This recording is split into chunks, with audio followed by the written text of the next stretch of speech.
G'day, Keithy here. Thank you for joining me again. So you might have just recently seen the trailer prep for a big trip. Well, we got another video coming up for you now, because with the big trip, it's not only your trailer that you need to look after. And I know I've even done a video before about vehicle prep and stuff like that up there for going away or just keeping a reliable four-wheel drive. But this one is sort of along the same lines, except for we're doing a big trip.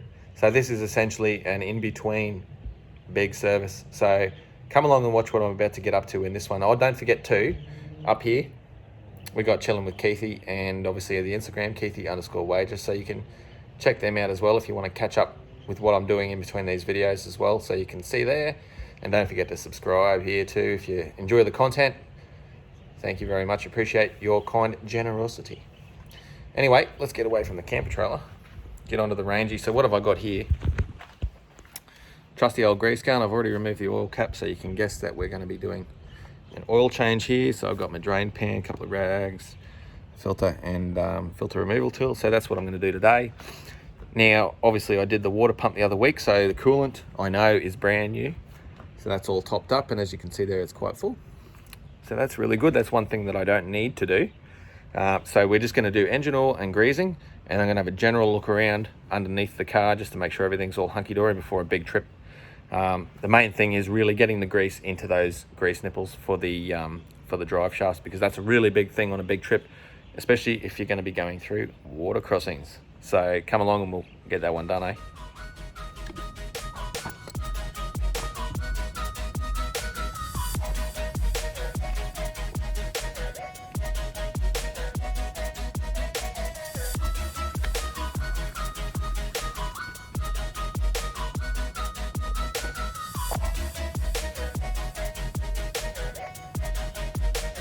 We'll let that drain for a minute. Always make sure that you got the seal on the oil filter as well when you remove it. Sometimes they can get stuck up there on the actual oil filter housing of the oil pump there. Make sure you get that seal off. While I do that, I'm going to put a little bit of oil into the new filter and get it ready to put up. Alrighty, for the most part that's stopped dripping now, so I'll clean him up. Get that new oil filter on there. This is all a part of the big trip preparation, and it's pretty well due for an oil change anyway. Excuse me. Make sure she's nice and clean up here so that the oil filter seals just right. Got the new filter here, already filled up with oil, as you do. There's a little bit coming out there. We might just try and get him real quick. See how I go.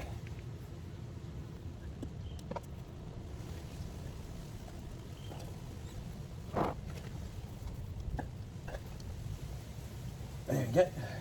Remember, just hand tight with that. You don't want to go overboard. We won't use the tool at all to do that, so I'll just wipe any oily handprints off that. And I'll also write down the date that I changed this, even though I know what date it is because I'm going on a trip soon. It's always good to write the date down. So that's done. We've got the sump plug and a new washer on that. That's all done. Time to go and fill her up. Let's go.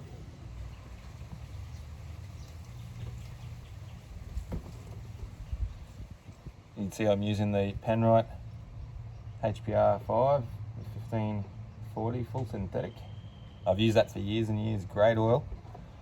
Don't use any of it in terms of burning it. It all stays in the motor, and it's the correct grade for this engine. Not a big fan of putting thicker oils in engines, especially if they're starting to get old, because all you do is you prevent problems for the engine bearings and stuff like that. With a thicker oil, you don't get that kind of flow through your bearings down the bottom end and stuff like that. Back in the day, it might have been all right for, you know, the older cars that took the 60 weight oils and stuff like that, but these newer engines that have got tighter tolerances, they don't really take too well down the bottom end to the high viscosity oils when they're only meant to have a 40 or 30 weight. And you put a 60 weight in it, that's, you know, possibility of doing damage there. I know this thing takes about 6 litres of oil with an oil change, and an oil filter change, sorry. And this is a 6 litre jug. It only had about 5 litres in it to begin with, so I put all of this in. And we'll check the dipstick.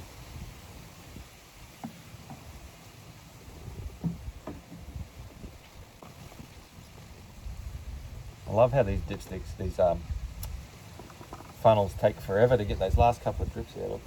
Anyway, that is magic. Absolute magic. Let's check how much we've got in there. I'll go. Because the engine's still a little bit warm, it should drain down relatively quickly. Yeah, so that's just at the add line there. I'll need to put more into that. So I'll do that and I'll show you the finished result.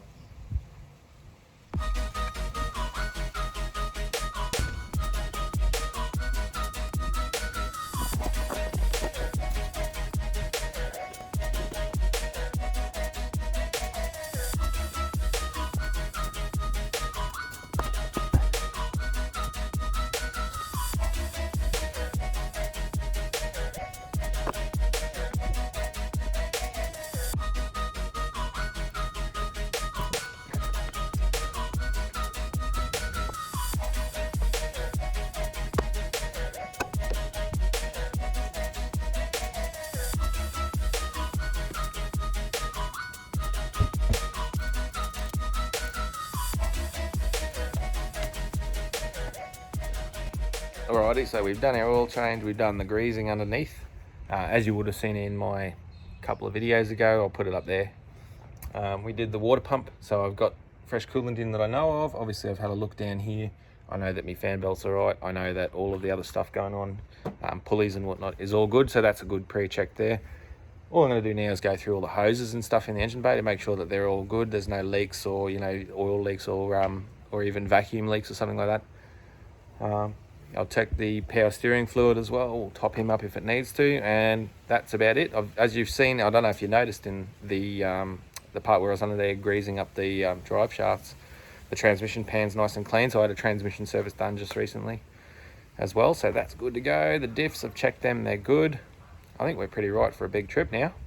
So if you've been looking at Scenic 4x4, go and have a look anyway. Scenic 4x4, that's 4x4.com.au. You can see what I'm up to. On top of what we're doing here basically.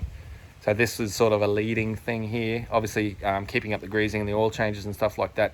It's going to be more periodic with the more Ks I do, especially in that remote country that you're going to see me doing on Scenic 4x4. You can also head over to Scenic 4x4 on the YouTube here and subscribe. I got a few videos coming out in the next week or two for that, so stand by for that. Thanks for watching, guys. Take it easy and we'll see you next time.